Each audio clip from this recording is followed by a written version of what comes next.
¿Quieres conocer más sobre el Sendero de los Brujos? Entra a nuestra página oficial, elsenderodolosbrujos.com, donde tenemos el respaldo de más de 25 años y miles de personas atendidas. Y conoce nuestro aviso de privacidad, donde nos comprometemos a atender en secreto tus datos. Donde conocerás también quiénes somos, nuestros servicios, podrás ver nuestros videos con ya más de 9 millones de reproducciones y más de 75,000 personas suscritas solo en el canal de YouTube. Y sobre todo donde podrás ponerte en contacto con nosotros, ya sea por vía WhatsApp, por medio de correo electrónico, por medio de Telegram o por Messenger. Y también visitarnos o seguirnos en nuestra página oficial de El Sendero de los Brujos en Facebook.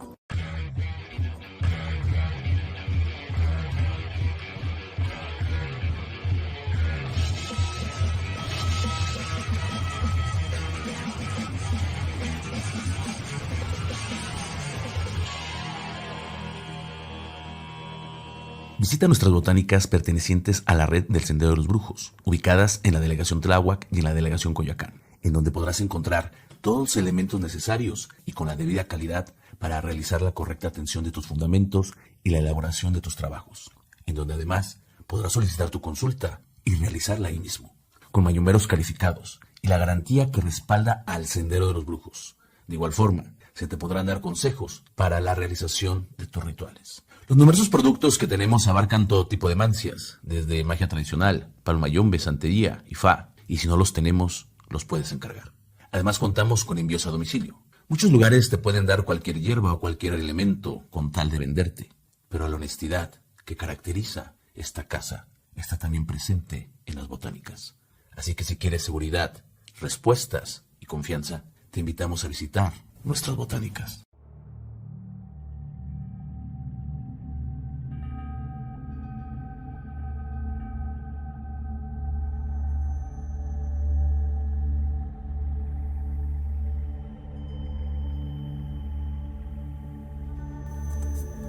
¿Qué tal a todos? Los saludo con ustedes siempre desde el Sendero de los Brujos. Y vamos a iniciar un programa que yo creo que te va a gustar mucho. Porque vamos a hablar acerca de grandes magos, grandes personas de conocimiento, grandes personas que dejaron un gran legado en este mundo acerca de lo que es la magia. Ya sabes que somos grupo que se dedica a las consultas del tarot, de la santería, del palmayombe, y los puedes localizar mandando un WhatsApp al 5614-096972 o al 5617-609082. Escuchamos hablar del esoterismo, del misterio, del ocultismo, y muchas personas pueden llegar a creer que se trata de un mismo todo. Sin embargo, esto está muy lejos de la realidad. El chamanismo, el brujo, el hechicero, el mago, son personas, son caminos diferentes. Si bien se puede participar de varios de ellos, cada elemento que acabo de mencionar va a tener sus características muy específicas. En toda la historia de la humanidad hay muchos personajes que han dejado un legado muy grande en todos estos temas y que vale la pena conocer más si tú quieres meterte en todos estos mundos, porque sería bueno que ya cuando tú los conozcas, investigues sus obras, investigues sus libros, investigues por qué son magos. A través de sus vidas se puede acceder a un gran conocimiento, se pueden acceder a las ideas, a tradiciones mágicas, enigmáticas, misteriosas, a movimientos religiosos, a varios pensamientos, ideologías, corrientes espirituales, terapias que van más allá de lo cotidiano, de lo normal, filosofías ocultas, filosofías que están vedadas. Todo ello con el objeto de buscar respuestas, de llevarnos más allá de nuestro propio cuerpo, de hacer que podamos conocernos a nosotros mismos, estudiar la mente, el espíritu, la razón, lo cotidiano. Los personajes que voy a mencionar han sido muy notables en toda su época y se han destacado muchísimo. Han tenido y han manifestado corrientes ideológicas que han influido a grandes mentes, a muchos grandes personajes. Vamos a empezar con el Abad Triteim. Johannes Heidelberger, así era su nombre, mejor conocido como el Abad Triteim. Nació cerca de Treves en 1462, en Triteim, en donde tomó el nombre de Abad Triteim. Entró en la orden benedictina con 22 años y se convirtió en el abad del convento de Sponheim en 1483. Desarrolló estudios en astrología y magia, tal y como demuestra su obra Crónica del Claustro, en la que narra historias extraordinarias. Sin embargo, si hay una fecha que marcó un antes y un después en su devenir, ese fue el año 1505, momento en el que cayó enfermo en Heidelberg y los monjes quemaron su biblioteca mágica. Posteriormente, dirigió la abadía de Würzburg, donde continuó su enseñanza secreta y profundizó en sus conocimientos sobre cábala y alquimia. En su obra Criptografía de 1518, el Abad Triteim reveló cómo conciliar Orifel y a los espíritus. Las enseñanzas que en ella se recogía sobre el saber esotérico marcaron el camino de otros ocultistas, como el grandioso Paracelso y el también grandioso Agripa. Y es que el Abad de Triteim se le debe al dividir en el año 1500 la magia en sus tres ramas: la natural, la cabalística y la satánica, y la historia del mundo en 7 etapas, presididas por los 7 ángeles del Apocalipsis de San Juan. Todo este bagaje de conocimiento hermético le llevó a ser acusado por brujería, siendo el emperador Maximiliano I, en 1505, el que invitó a su castillo de Beauport para interrogarle sobre su fe. Sus alegaciones no valieron de nada, ya que fue condenado por brujería, aunque es cierto que no llegó a ser ejecutado en la hoguera. En 1518 publicó su obra Liber Octo Questionum. Igualmente, fue autor de Opúsculo Ascéticos, una obra sobre los milagros de la Virgen María, homilias y exhortaciones cenobíticas, Esteganografia y Antípulas Maleficorum Comprensus, en 1555, que era una obra contra los maleficios. Falleció el 15 de diciembre de 1516, siendo enterrado en la iglesia del monasterio de Saint-Jacques en Würzburgo. Vamos a pasar ahora con uno de mis favoritos, Cornelio Agripa. Cuenta la leyenda de Cornelio Agripa que el día que abandonó su hogar dejó una misteriosa llave a su esposa, quien debía entregarla a un futuro huésped. Cuando el huésped llegó, se trataba de un estudiante de un importante libro de hechizos. Este comenzó a leerlo e invocó al demonio, que se le manifestó y lo estranguló, acabando con la vida del desdichado joven. Poco después, Cornelio Agripa regresó a su hogar y, temeroso que la justicia de los hombres pudiera actuar sobre él, ordenó al demonio que devolviera la vida a aquel joven estudiante. El demonio resucitó al cadáver y le concedió el tiempo justo de vida para que caminara al pueblo, se dejara ver y falleciera por causas naturales, evitando así las culpas que recayeran sobre Agripa. Sea o no sea cierta esta leyenda, la verdad es que la vida de Enrique Cornelio de Nechamps siempre estuvo rodeada de misterio. Este nació en 1586 en la ciudad alemana de Colonia. Viajero empedernido, dejó constancia de los atractivos de sus libros sobre lo oculto por todo el lugar que visitaba. No en vano, todas las universidades, las cortes reales y las casas de noble sentían atracción por su obra. Doctorado en Derecho y Medicina, fue profesor en la ciudad italiana de Pavia.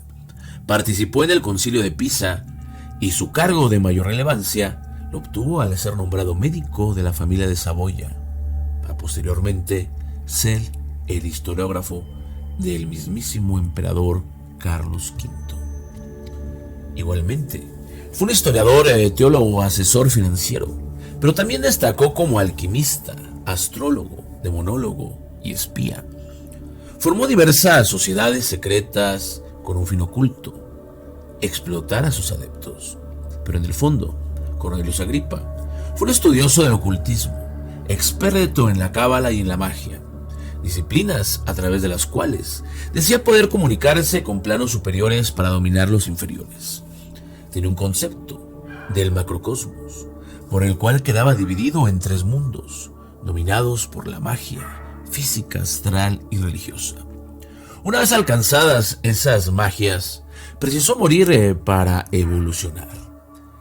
El concepto principal de Agripa era que Dios y el universo están dentro de sí mismo y que todo tiene un componente espiritual y que la esencia del universo es la unidad.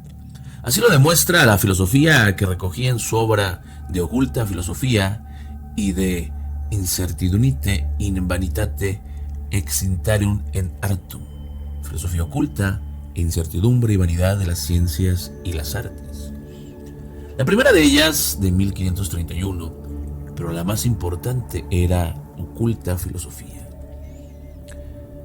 Cornelio Agripa fue un estudioso del ocultismo, experto en cábala, en la magia, disciplinas a través de las que decía poder comunicarse con otros planos. A lo largo de su vida, contó con la protección del Papa León X, pero también con la aniversación de la Orden Dominica. Murió en Grenoble en 1533. Alberto Magno, nacido en 1205 en la ciudad de La Virgen, a orillas atribuye la autoría de varios grimorios para servirse de su reputación. De él se dice que aprendió a controlar la climatología, era como los graniceros, como los chamanes de aquí, a transformar en plomo en oro, e incluso que descubrió la piedra filosofal. De larga vida para la época, falleció en el año 1280. Pertenecía a la noble familia de Boldestadt y pronto abrazaría los hábitos y entraría en la orden dominica, de notable cultura y saber. Alberto Magno era un firme defensor de la filosofía aristotélica, algo que demostró durante sus años como profesor de las universidades europeas más prestigiosas, como Pavia, Padua, Bolonia o Colonia. Pese a ser un hombre formado, sentía una especial fascinación por el ocultismo, y en especial por la alquimia y la astrología. Fue autor de Los secretos del gran Alberto y Los secretos del pequeño Alberto, apócrifos del siglo XVIII. Igualmente, se dice que tenía un autómata, un golem, que lo ayudaba, viéndose como algo demoníaco. Además, fue maestro de Tomás de Aquino, de quien se dice que fue iniciado por el propio Alberto el Grande. Arnau de Vilanova. Arnau de Vilanova nace finales de 1200, más o menos aproximadamente, no hay datos. Muere en el 1310. Nació en Cataluña y estudió muy joven medicina y ciencias naturales. Practicó la destilación y tuvo fama de curandero. Fabricaba remedios alquímicos. Practicó la astrología, estudió la cábala y fabricó amuletos. Su conocimiento en medicina hizo que, como Nostradamus, impusiera métodos de higiene muy convenientes en la época que evitó muchas epidemias. La orden dominica lo calificó de herético y se salvó de la hoguera por haber sido consejero de los reyes Federico II de Sicilia y Jaime II de Aragón, así como médico de 3 papas, Bonifacio VIII, Benito XI y Clemente V. Murió en el año de 1310 durante el transcurso de un viaje por el Mediterráneo. Cristian Rosicruz. Cristian Rosicruz nació en 1378 en una familia de alta cuna, pero de bajos fondos. De muy joven ingresó a una orden monástica, realizado a lo largo de su juventud diferentes viajes a la zona de Oriente Próximo, donde tuvo acceso y estudió todo lo relacionado con la mística y la sabiduría oriental. Regresó a Alemania acompañado por 3 monjes que la misma orden monástica a la que antes pertenecía. Todos juraron y con un voto secreto crearon la Orden Rosacruz o Hermandad de la Rosacruz, que fue presentada en 3 manifiestos publicados a principio del siglo XVII. De esos 3 manifiestos, se podrá decir que se dividían en un primer documento conocido como Fama Fraternitas Rosacrucis, que fue hallado en 1614 en Kassel, Alemania, introduciendo al peregrino fundador como frater. En 1615 aparece Confessio Fraternatis. Apenas un año después, Dies Obsces, las bodas alquímicas o las bodas de alquimia de Cristian Rosacruz, en el que se reveló el nombre del fundador de la orden, Cristian Rosacruz. Asimismo, a su regreso a Alemania, construyó el templo conocido como Sanctus Spiritu, o la Casa del Espíritu Santo. Las leyendas nos cuentan cómo su cuerpo incorrupto fue descubierto por un hermano de la orden, más de un siglo después de su muerte, cumpliéndose una profecía realizada por el propio Rosacruz. En el sarcófago del centro de la cripta, donde se halla su cuerpo, se podía leer la siguiente leyenda: Jesús mini omnia nequacum vacum, libertas evangelii del intacta gloria leyes bum. Esta hacía referencia a las convicciones cristianas del cuerpo que contenía. Igualmente, se hallaba el interior de la tierra, recordando el lema alquimista Vitriol: visita interiora terrace rectificando in venis occultum lapidem. ¿Qué quiere decir? Visita el interior de la tierra, rectificando encontrarás la lápida oculta. Cristian Rosacruz había sido el último descendiente de Hermelshausen, una familia alemana que floreció en el siglo XIII. Tiene un castillo en pleno bosque de Turingia, frontera de Hesse, y tendría serias creencias cátaras. Según la misma leyenda, toda la familia habrá sido ejecutada por Landgrave Conrad de Turingia. Solo sobrevivió el hijo de 5 años de edad, que habría encontrado refugio en un monasterio, y ahí enlazaría con la biografía de Rosacruz. Para algunos estudiosos, Rosacruz, como Maurice Magre, este fue el autor de los 9 magos, Maxentin et Illumines. Pero lo cierto es que todo en la obra de Cristian Rosacruz tiene un carácter misterioso. Así, en populares enciclopedias virtuales podemos leer sobre el simbolismo de los números en los manifiestos. La leyenda presentada en los manifiestos ha sido interpretada simbólicamente, como se hacía con todos los textos herméticos y alquímicos de aquellos tiempos. No indican directamente las fechas de nacimiento y fallecimiento de Cristian Rosacruz, pero en 2 frases del segundo manifiesto, en el año 1378, se presenta como el nacimiento de nuestro padre cristiano, y se afirma que vivió 106 años, lo que significaría que murió en 1484. La fundación de la orden puede suponerse en los mismos términos, haber ocurrido en el año 1407. Sin embargo, estos números y los años deducidos no se interpretan de forma literal por muchos estudiosos del ocultismo, que consideran que son afirmaciones alegóricas y simbólicas para la comprensión de los iniciados. La justificación de esto reside en los manifiestos en sí mismos. Por una parte, los Rosacruces adoptaron claramente a través de los manifiestos la tradición pitagórica de imaginarse los objetos e ideas en términos de relaciones numéricas. Y por otra, afirman directamente en el segundo manifiesto: hablamos ante ti con parábolas, pero de buena gana te llevaremos a la correcta, simple, fácil e ingeniosa exposición, entendimiento, declaración y conocimiento de todos los secretos. La naturaleza metafórica de esta leyenda confiere ambigüedad a los orígenes del rosacrucismo.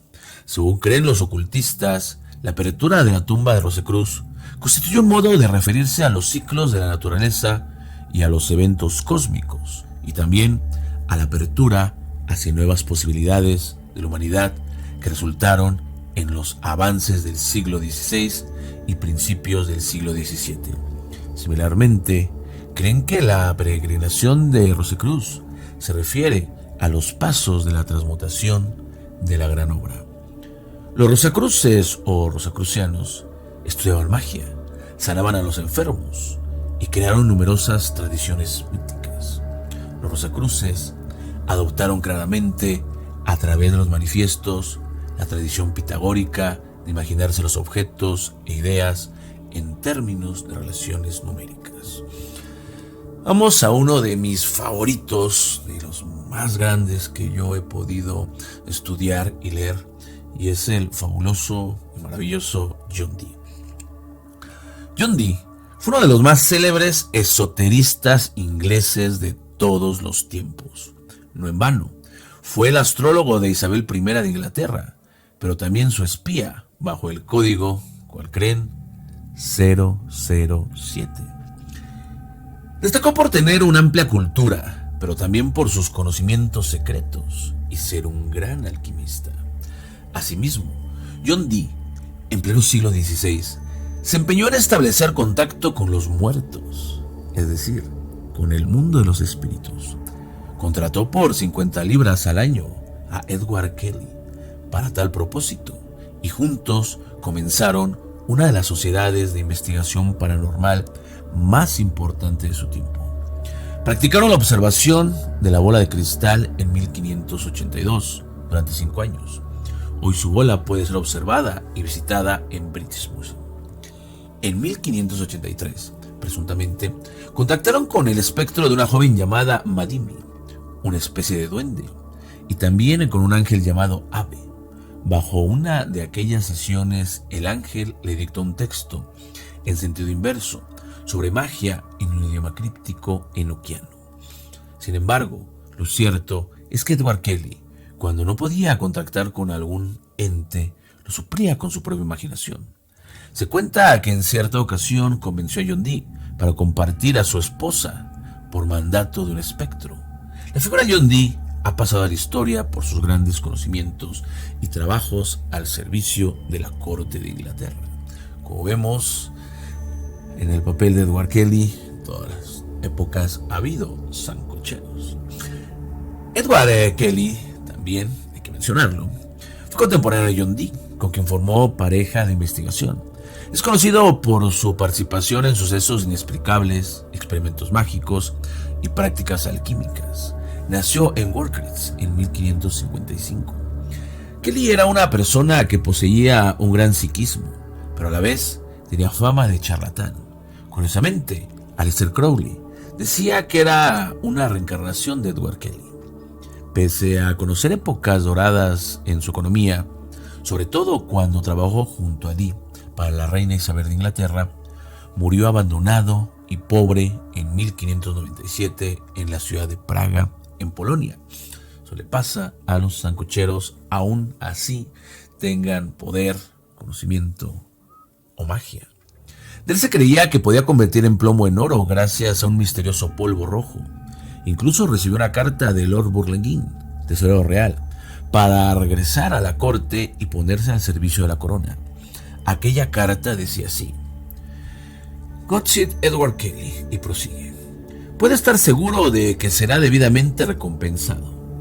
Este asunto dará a su reina mayor felicidad que cualquier otro.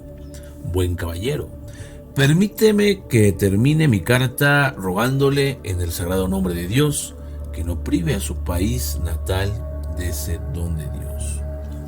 Fue autor de las obras Tetratum Chemicum Britannicum Fragmenta, publicada en 1647, Epístolas de Lapide Philosophorum, escrita en prisión y publicada en 1676, así como La Vía Húmeda y el Teatro de Astronomía Terrestre. En Praga se puede visitar 2 casas relacionadas directamente con Edward Kelly: Casa de Fausto y la Casa del Asno de la Cuna, desde cuya vieja torrente Kelly tenía su laboratorio donde practicaba su alquimia. Jacob de Bohème nació en Silesia en 1575 y su deseo desde muy pequeño era ser zapatero. Pronto se casó y creó una familia con 4 hijos. Su vida discurría como la de cualquier padre de familia, hasta con 25 años quedó marcado por un suceso que podríamos calificar como una experiencia cercana a la muerte, esa iniciación chamánica. Ese hecho cambiaría su vida. Escribió el libro Aurora en el Bohème. Narraba el suceso casi místico que había vivido. Esta obra le creó serios problemas e incluso desde la alcaldía de Gorlitz se le prohibió escribir ningún libro más, pero Jacob Bohème desoyó esa petición. Se le considera como el mayor de los místicos protestantes, pero la verdad es que él sentía también vocación por el ocultismo. Bohème se interesó por adquirir los mejores conocimientos de alquimia, astrología, cábala. Además quería reformar el cristianismo y reunir protestantes y católicos. Por ello, de nuevo, la alcaldía de Gorlitz le atacó. Sin embargo, influyó notablemente en los eruditos posteriores, y todo ello es evidente cuando se leen las obras grandes, pensadores como Hegel, Schopenhauer, Nietzsche o William Blake. Falleció en 1624, dejando una extensa obra de casi 30 libros. Meister Eckhart. Eckhart von Ochheim fue un conocido místico alemán que vivió en la época más oscura de Europa, entre los siglos XIII y XIV. A lo largo de una vida dedicada al pensamiento y la espiritualidad, llegó a convertirse en prior del convento de los dominicos de Erfurt en 1298. La raíz de su pensamiento se basaba en renunciar a las riquezas y a las posesiones, pues en el mundo inmaterial poca importancia tendrían, y si renunciar a ellas no se podría tomar la gracia divina de la sabiduría de Dios. Eckhart creía que los seres humanos no tenían acceso a ella, pero que era más laborioso para ellos poder conseguirla. Algunas de estas enseñanzas chocaron con la iglesia de su época y con la autoridad eclesiástica. Claro está, en la iglesia siempre han querido el dinero. Por ello, en 1329, mediante una bula papal, castigan y condenan 28 de sus tesis por ser tildadas de heréticas. Michel Scotto nació en Escocia en 1170. Poco se conoce de su infancia o juventud, únicamente que fue preceptor de Federico II, el sultán bautizado. Pasó por España, donde tradujo en Toledo obras árabes. Se inició en necromancia y entró a formar parte de la corte del emperador en calidad de consejero y como astrólogo. Era una especie de ilusionista al que se le imputan diversos milagros. Desarrolló las técnicas de purificación en la denominada la medicina de los físicos y realizó diversas curaciones complicadas. Para alejarlo de prácticas oscuras, se le propuso como el arzobispo de Cashel en Irlanda, pero Scotto rehusó la propuesta. Destierro pactado, y se trasladó a Bolonia, a París y a Oxford para preparar una traducción al árabe Avicena. Encontró la muerte mientras rezaba en la iglesia al caerle una piedra del tejado en 1232. Pasó a la historia del ocultismo como un gran alquimista y mago. Otro de los más importantes es Nicolas Flamel. Nicolas Flamel nació en Pontoise en el siglo XV, en el seno de una familia humilde, pero sus inquietudes lo llevaron a ser un autodidacta. Aprendió a leer y a escribir. Hizo de la cultura su profesión, ya que se dedicó a escribir y era escritor público. Se convirtió en una de las pocas personas que sabían escribir en aquellos tiempos. En aquellos tiempos, Francia estaba inmersa en la Guerra de los 100 años. La peste negra azotaba a las poblaciones francesas. Había poca higiene y menos alimentos, dado que la guerra no permitía el cultivo o los hombres estaban alistados en las filas de defensa. Quizás la vida de Flamel cambió cuando se le apareció en un sueño un ángel que portaba un libro con extraños signos. No hubiera pasado de ser un sueño si no fuera porque una mañana, en 1357, entró en su tienda un hombre con un libro, un grimorio, llamado El Libro de Abraham el judío. Aquel hombre se quería deshacer del libro de la forma más rápida posible. Pero aquel hombre tenía la misma cara que el ángel de su sueño, y Flamel, conmocionado por la visión, compró aquel libro, un libro que le enseñaría artes y prácticas secretas. La vida de Flamel cambió cuando se le apareció un ángel en los sueños. Este portaba un libro con extraños signos. Después se le aparece.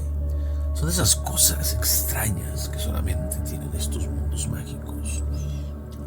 El libro estaba en otro idioma y Flamel, movido por algo interior irrefrenable, marchó a España a aprenderlo y luego a Italia.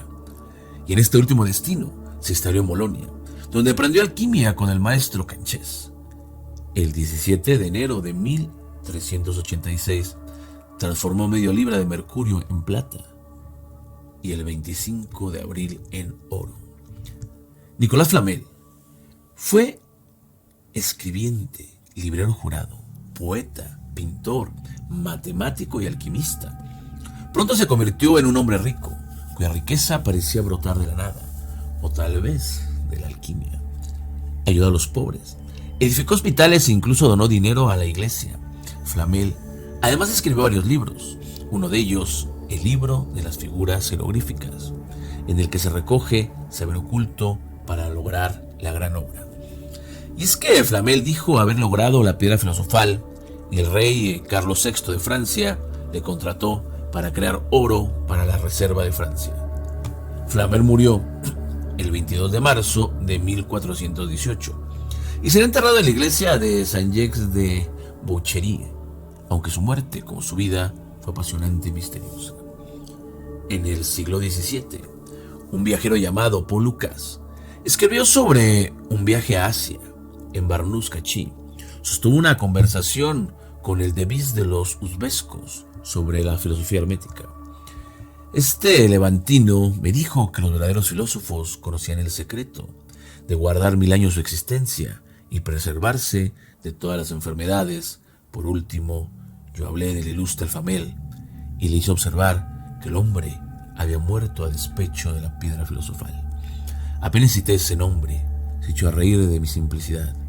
Como quiera que yo le había dado crédito a cuanto había dicho, me asombró extraordinariamente su actitud irritativa ante mis palabras.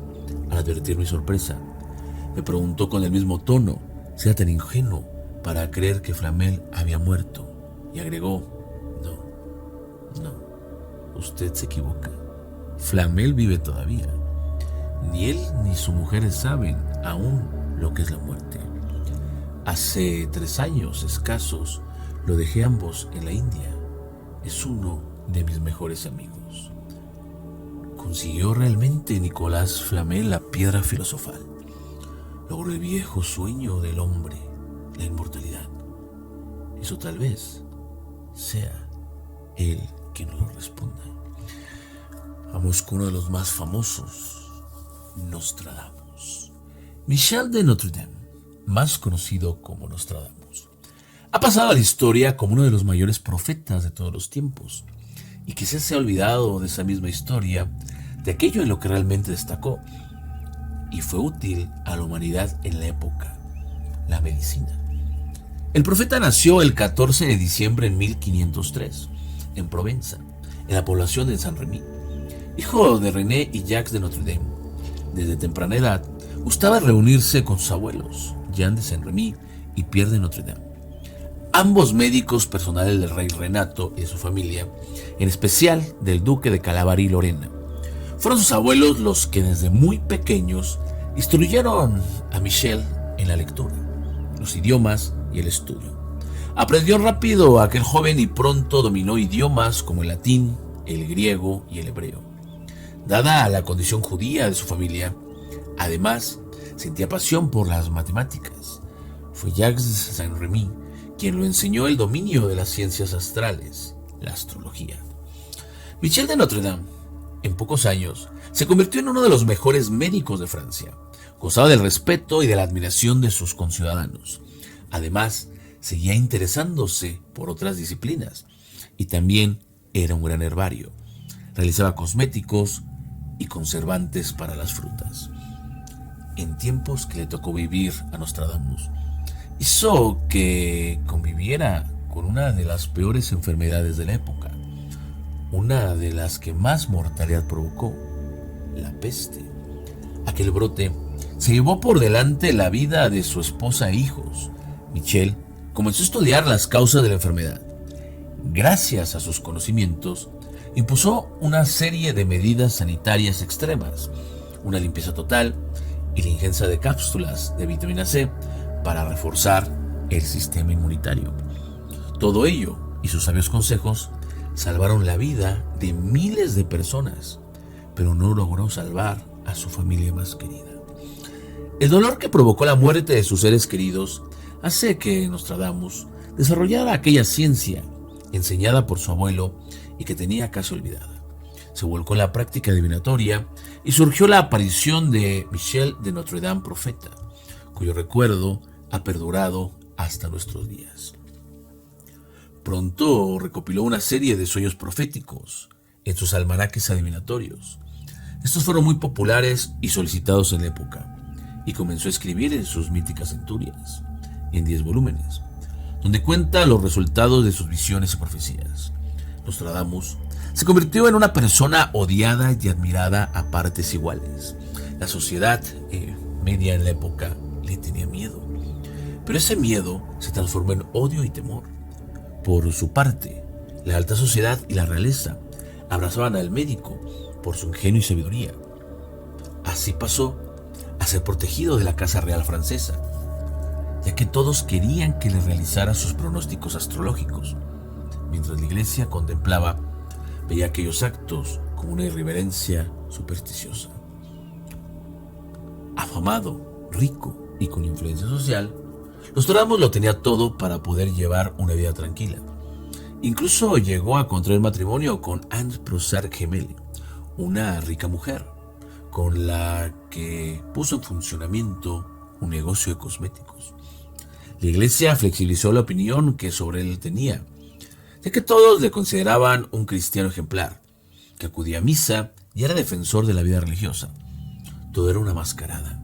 Cuando se ponía el sol, él evidentemente subía al ático de su casa y comenzaba las prácticas con su astrolabio, varillas de virtudes, espejos mágicos y el cuenco de latón para realizar sus oráculos.